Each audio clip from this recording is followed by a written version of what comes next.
Colleen from Brisbane City Council, love. All right, now, can you give me that for my video? Can you put that on the video? Yep. Are you happy to give a name and a contact number and stuff?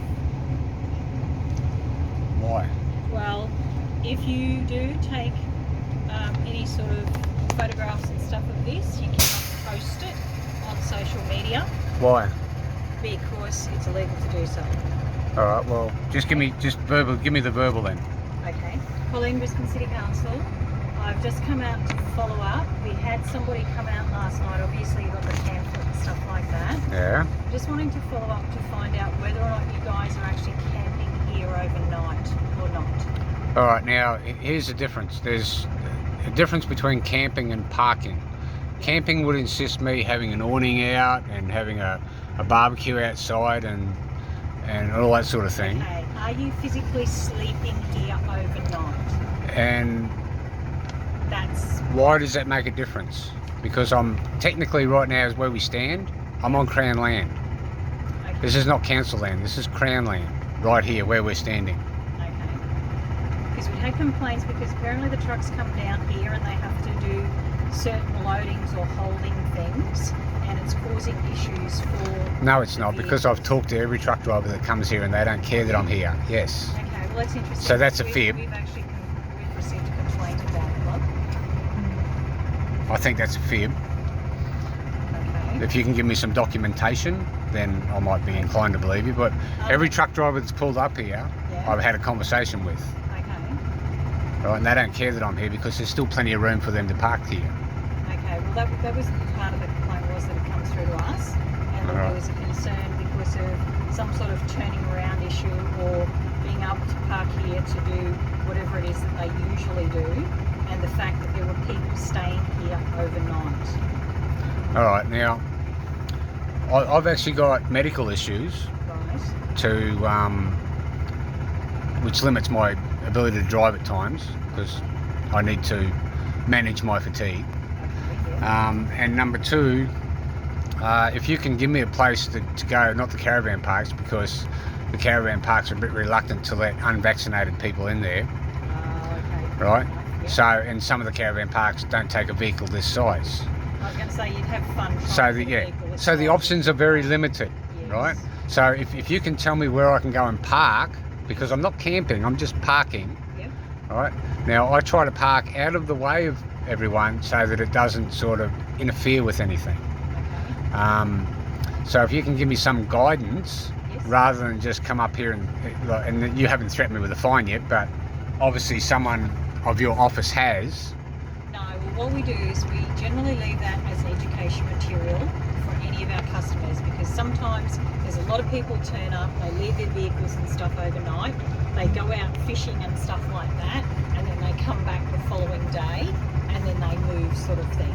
But the complaint was that these two vehicles had been here for over a week, and that there was a concern that there were people actually camping in the vehicles and stuff. All right, now I've been living itinerant. Right? Do you know the meaning of that word? Sorry? Itinerant. Yes? All right, I've been living itinerant for 20 years. Yes? Now, there was no sort of camping permits needed when Captain Cook got here, and it was free camping wherever you went. As long as you didn't hurt anybody, it shouldn't have made any difference. Now, the way I'm viewing this is I see this as a sort of corporate push to get people out of the way. Now, I'd love to go somewhere where I'm not in the way of any industry, Yeah. but I'd have to stay close to some sort of resources like shops and, you know, certain sorts of things. So if you can give me advice there, that would be better. Okay. Other concerns? Do you guys have like a bathroom on board, like a toilet or something? That's got nothing to do with you.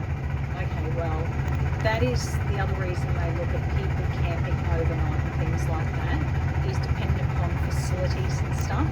It then becomes a health concern where people are actually utilising to go to the bathroom and things like Okay. that. Well, So- okay, to satisfy that side of your curiosity, we have facilities in this bus which we take away to empty. Okay.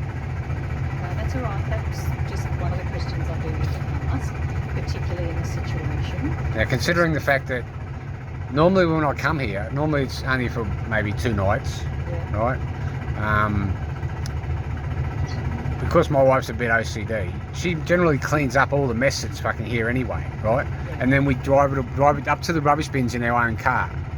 Right. And even while we've been here, there's been shitloads of mess over there, which my wife goes over and cleans up, and we take it in our own car to clean it up. I've been whippersnipping and cleaning and making this a sort of a nicer area, because when they come along and mow, they do a shit job, right? Okay. And they don't do a very complete job either. You know, you can see the spots that are completely missed. And it's nowhere near the bus. It's not like they can blame the bus for the spots they've missed. So it's not like I'm doing anyone any harm, and I'm probably taking better care of this place. And I've literally, one of the times I've come here, there was a car in the water. So if I'd have been here the night before, someone wouldn't have dumped the stolen car there. You know, so it's more about community, you know, acceptance. I'm not hurting anyone. I'm not camping as per se. The hygiene and facilities of everything is adequate. I'm not ruining the environment. So what seems to be the drama? Apart from some fact that, actually there might have been a couple of trucks I didn't talk to, Right. but by the same token, they got the whole road. They got 800 metres of road up there to park if they wanted to. So are they being just a little bit niggly? Well, this is why I've come to find out exactly what's occurring, okay? Because we have only got one side of the story. There's 2 sides to every story, and we need to find out exactly what's going on. So you rectified the health concern that we have in regards to facilities and things like that. Yeah. Okay? Well, I'm not just throwing sewage around. That's what you're worried about, isn't it?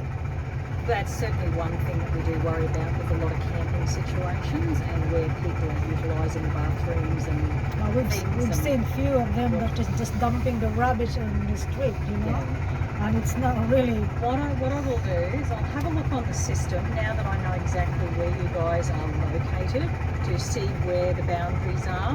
That fence line there tells you the boundary. No, but what is physically public council land?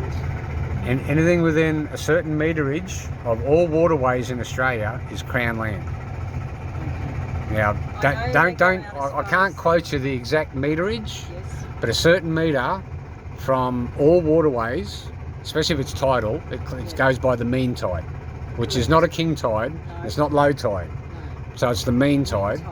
Yes, is- the mean is low tide a certain- is the boundary line between the waterway facilities and what then becomes Council land. council land. Right. So if next time I come here and I park right up to that tree, yous won't even come to me, will yous? I can't guarantee that. I'd have to have a look to see on the system Yeah. exactly where that comes to. Most of the time, the mean low tide actually goes Mean with- high tide. Well, we work on the mean low tide. No, it's Goes the high into tide. waterway. It's the high tide. I can assure you it's the high tide. Okay. Because the mean low tide, 7 metres of the mean low tide, because sometimes you get really long mud flats. Yes. So that means you can be on the mud flats, but you can't be on the land. So it makes it sort of superfluous, doesn't it? Are you happy to leave a name and a number so that I can contact you at all? Well, Rapid Response Group already has my name and phone number on file. Okay. Because Have I'm you spoken to somebody previously, have you? not in this area. Actually, once probably about 3 years ago now, in Eagle Farm area, he Right. came up to me and said, "What are you doing?" And I said, "Well, mate, I'm in a bus." I said, I'm trying to get it up to scratch to make it livable. Yeah. I'm on a pension. I have issues with managing, fatigue and so on. And he explained to me a number of details, that the fact that I was in an industrial area, Yeah. that it wasn't a problem, as long as the bus was registered. Right. Um, And I'll- it is currently registered at the moment? yes, of course it is. And actually, Just asking. according to the Constitution, it wouldn't matter, because I don't use this vehicle for commerce. So technically I don't need to register this vehicle because I'm not using it for commerce. Same as the car, same as we all pay registrations to help the government and lately that's becoming to be a bit annoying, because if they're going to start mandating stupid regulations, it is getting a bit grating. You know, especially when the regulations means I can't get, if, you know, once every 3 months I want to book into a caravan park to top up my batteries and maybe do some work on the bus or something like that, then I can't because I'm not double vaxxed, or double vaxxed with a booster shot, or double vaxxed with 2 booster shots, which will what be coming up next. That basically creates a medical apartheid situation.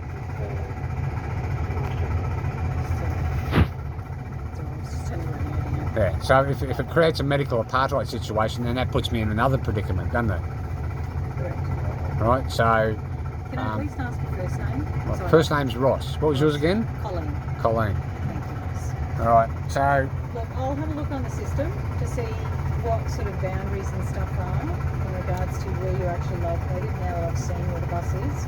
I know there was a staff member come down last night to leave the brochure, and I want to double check in regards to that. I haven't spoken to that officer as yet, Yep. just to confirm what areas, because I know that there are certain areas in some spaces that do become different between state and local government. Yeah, well, fear not. Some things. Fear not. Like, I'm on a pension, so I've got nothing but time.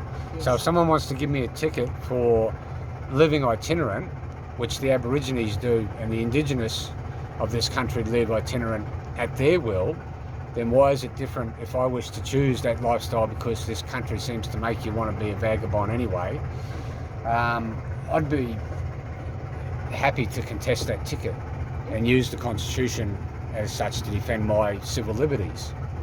And again, next time I do come down here, which probably won't be too soon, I'll make sure that the rest of that grass is mowed and I'll park really close to the water so that you can come back and tell me exactly what the meterage is from the high tide, because I've got a friend who is, again, also having troubles with the local council about land in front of the waterways, Yes.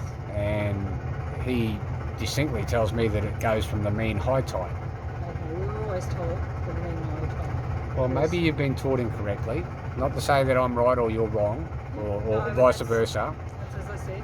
All I'm doing is just quoting what I've actually been advised. Okay, well, I think there's a lot of, we'll call it misteachings, that's going on this planet at the moment, apart from the misinformation that's going out there as well. There's a lot of misteachings. I mean, I could run you through a couple of scenarios where I have debates with people about certain issues, and they seem to think that I'm a crackpot, but they can't beat my logic. The logic tells me that I'm a sovereign to this country. I was born here, Yes. so I should be given a certain amount of inalienable rights, even though it's not written like the American Constitution, but they are implied. Now, to me, it seems a corporation, and the RRG is part of that corporation to keep moving people on. And all you seem Under the legislation in regards, and that's why I need to confirm which section of this land is actually local and state. as long as it doesn't contradict with the Constitution, because that's what it all boils back down to, doesn't it? No, there's a difference. No, there is a difference. There is. The Constitution supersedes any local laws. And when would that constitution be? The 1901 Constitution, isn't it? Now I know who I'm speaking to. Alright, I will leave you to it. Well, how many constitutions do we have? Which one are you talking about? Nah, it's alright. I've got an idea now in regards to the conversation that was had in the office in regards to some stuff. I will leave you to it. I'll go and have a check of what land is what and where it's actually located along the boundaries and stuff along here. All right. Now, if you scratch the line in that dirt just there, just at your feet, Yep. why should it make much difference whether I'm on this side of that line or that side of the line if I'm not hurting anyone? Local government legislation has a variance in regards to what law qualifies as camping. And if you're sleeping overnight in a vehicle or in a tent or anything like that within that local government land, then it is actually a breach under the local law. Okay, so that's why I want to find out where the boundaries are with all of this. So that I'll be happy to contest it if you decide to give me a fine. I'll be happy to contest it in court. thank you both for your time. Appreciate it. All right, thank you for at least taking the pamphlet off the screens. I didn't read all of it, and we've had a read of it, obviously. Well, obviously I've got the bus running because I'm moving now anyway. Well, thank you for your time, both of you, and I do wish you the best, particularly if you do have issues with fatigue. And I do know that there are a lot of regulations in place at the moment for people that haven't got vaccinations and things like that. as Yeah, well. and I also have issues with the government because I've been living itinerant for 20 years and they keep pushing me around, Yeah. you know, and since being on the pension, I've had time to research the Constitution and certain issues and rights that I should be allowed to have, where it seems that there's legislation of local councils that think that they can do otherwise. Well, thank you for your time. I will leave it to it. If you are here, I will get back to you unless you have a contact number at all. Well, next time you see, well, like I said, the Rapid Response Group from over at Lotaway, I'll be raising litigious issues with them in the future if there are certain, shall we say, rulings in my friend's favour, because they forced me to do things that I didn't want to do. But that's details you don't need to know. But next time if I do decide to come back here, I can't speak on behalf of any other officer. That's right. Unfortunately, I don't know what has been stated or what has been. But he's advised. assumed his authority from his Rapid Response Group Yes. could force me to do certain things, and at the time, I didn't have the finances to be able to do anything about it. So I couldn't research what the legislation was. I couldn't get enough answers. So in good time, there may be litigation against the ones at Loader. But next time I come back here, I'll definitely be parking closer to the water, or to mean high tide. And maybe you should find that out too, whether it is mean high tide or mean low tide. So when you're looking up Crown land, don't look up council regulations. Don't worry about council regulations. Council regulations do not supersede the Crown land and the Commonwealth Authority. So you look up what the Commonwealth Authority says about Crown land, not what the local council says. All right, because they don't. Local council just that they're the third tier of government that the Australian people had a referendum about in 1988, where the state and the federal government wanted to know if we the people, via referendum, wanted to have a third tier of government, and we voted against it. But now we've still got it, haven't we? So the Rapid Response Group is employed by the third tier of government, aren't they? Local government, yes. Yeah. All right. Have a nice day, Colin. Thank you. Thank you. Have a good one too.